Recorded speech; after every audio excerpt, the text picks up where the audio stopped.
দরুদ পড়ে, এই দরুদ আমার কাছে ফেরেশতারা তার নাম, তার ঠিকানা সহ, তার বাবার নাম সহ আমার কাছে পৌঁছে দেওয়া হয়। সুবহানাল্লাহ বলতে পারলেন না?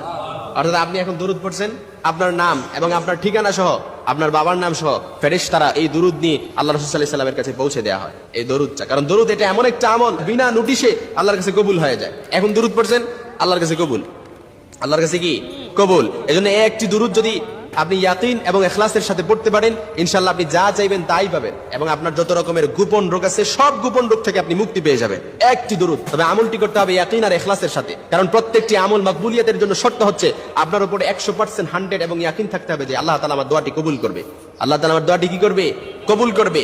এজন্য একটি দরুদ আপনি যদি আপনাকে বলি যে গোপন রোগ থেকে মুক্তি পাবেন এবং কি যে কোনো আপনি যা চান তাই পেয়ে যাবেন, এজন্য এই দরুদটি এখনই শিখে নেন। আল্লাহুম্মা সাল্লি আলা মুহাম্মাদি ওয়া আলা আলি মুহাম্মাদিন বিআদাদি কুল্লি দাই ওয়া দাওয়াই ওয়া বিআদাদি কুল্লি ইল্লাতিন